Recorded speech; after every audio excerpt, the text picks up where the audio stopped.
Welcome along, fellow time travelers. This is Scott Cardinal.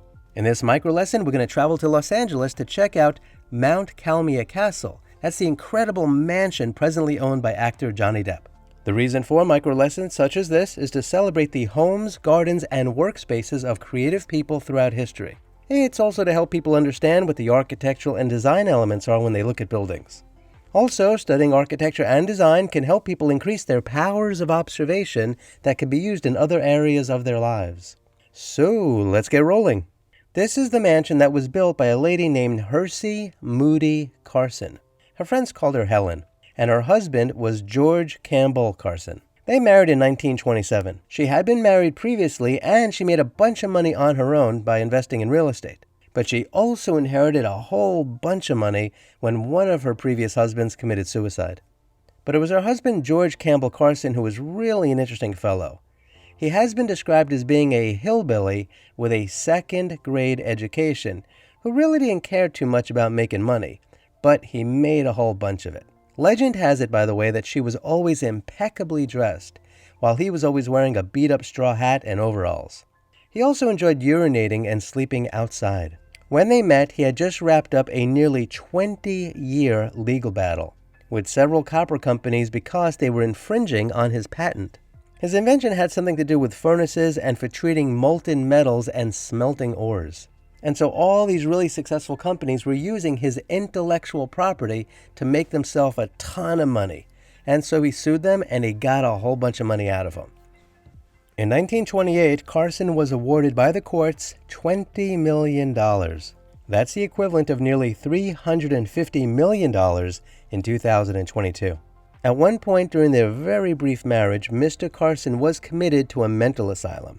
But he was soon released, and as the money started pouring in from the settlement, Miss Carson went on a spending spree buying antiques and art. She also gave away a ton of money to people in need, including a whole bunch of orphans.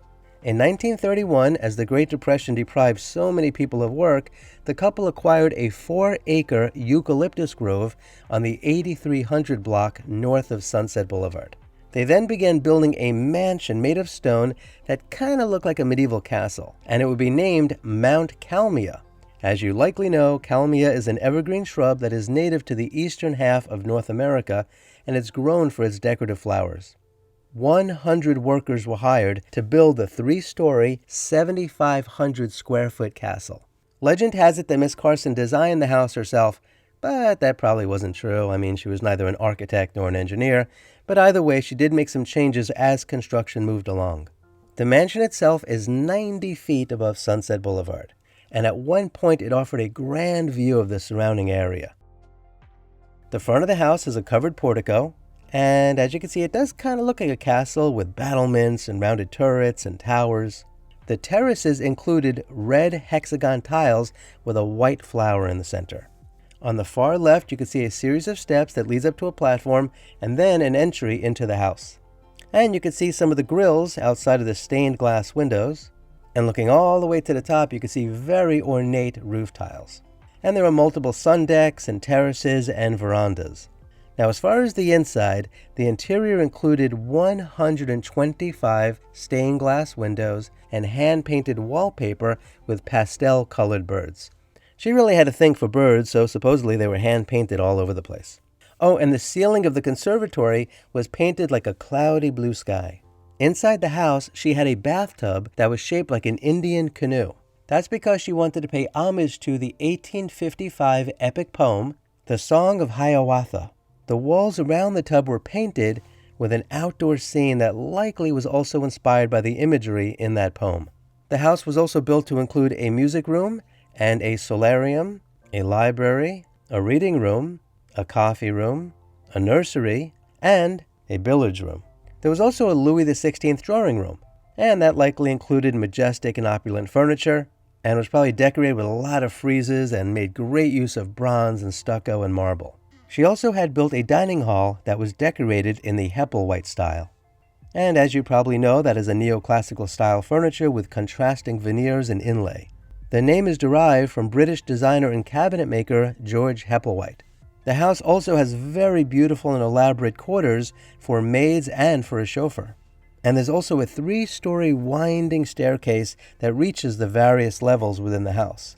And a lot of light is able to come into the house through beautiful stained glass. When the house was first built, it had 7 bedrooms and 9 bathrooms. Strangely enough, underneath the kitchen, there was built a conveyor belt that went all the way to the street in order to make getting deliveries easier. Now let's talk a little bit about the history. The crenellated castle was completed in 1932 and cost a whopping $500,000 to build. That's nearly $10 million in 2022. The house quickly became known as the Castle of the Fairy Lady. Hersey and Carson only lived there for a few months because they divorced shortly after the castle was finished. Carson then cut his wife completely out of his will, and he died the next year. But Hersey managed to sue her ex-husband's estate, and they ended up settling with Carson's family, which included 6 brothers and 15 nieces and nephews in total. Now, she did end up getting the house, which she lived in for quite a while, and then she began to auction off all of her art and the antiques, and she gave the proceeds to charity. She moved out of the castle sometime prior to 1940, and then very quietly sold it. She continued her philanthropy and died 40 years later in 1972 at the age of 93. And as you can see, she saw Sunset Boulevard and the area around her castle change quite a bit over the course of that time.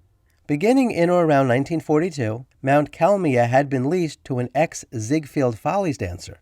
Her name was Patricia Noblesse Hogan, and she operated the house as a sort of hotel/apartment building.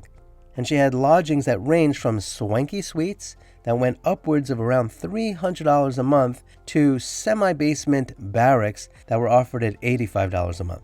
And all the residents and guests also had access to the castle's swimming pool and tennis court. A year later, in 1943, the city of Los Angeles acquired the property because of delinquent property taxes that amounted to about $9,000. At that point, the property was subdivided, which reduced the land around the house to 2.5 acres. In 1946, a dentist named Manuel H. Haig bought the property for $83,000 at a city auction.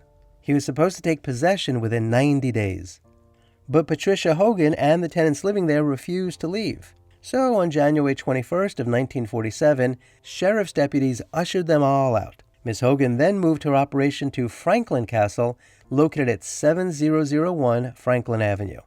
Mr. Haig then moved into the house that he acquired, and he lived there until his death in 1970. Now, for those who are interested in a bit of interesting trivia, it has often been said that Bela Lugosi used to live there, but that is not true. Now, he lived in many different places in and around Hollywood, and I will cover those in another video. The lower portion of the property used to go all the way down to Sunset Boulevard, and for many years, a portion of it was a vacant parking lot. In the mid-1970s, it was the setting for a scene in Annie Hall, in which Woody Allen's character wrecks his rental car while trying to leave the restaurant after he and Annie broke up. Record executive and producer Berry Gordy leased the office in the 1970s, where he would throw parties with hundreds of people in attendance. It's also been said that Noah Dietrich, who was the chief executive officer of the Howard Hughes business empire from 1925 to 1957, either leased or owned the house, but it's unclear when that was. In 1980, the house was purchased by legendary divorce lawyer Marvin Mitchelson. He paid an even $1 million for it. That's the equivalent of about $3.5 million today. He was legendary for pioneering the concept of palimony, which you may or may not appreciate. Unfortunately, he lost the house during bankruptcy proceedings after having been convicted of tax fraud. In 1995, actor Johnny Depp bought the house. He paid $2.2 million. For the benefit of his privacy, Johnny Depp had bamboo planted all around the property, and today the house is totally hidden behind oak trees and eucalyptus and bamboo. The address has changed over the course of time, because originally it was accessed directly from Sunset Boulevard. The address today is 1486 North Sweetser Avenue. That is the access that was formerly for the servants. North Sweetser also has a handful of other houses on it, and it was revealed in the 2022 Depp vs. Heard trial that Johnny Depp owns all of them. For the benefit of Johnny Depp's privacy and security, kindly be respectful and do not approach his home. There really isn't anything to see. And if there ever is any further information or images or anything else about the property in the future, I will certainly let you know. In fact, if Johnny Depp would like to invite me over sometime for coffee or for tea, he is more than welcome to shoot me an email and let me know. I'll even bring some scones.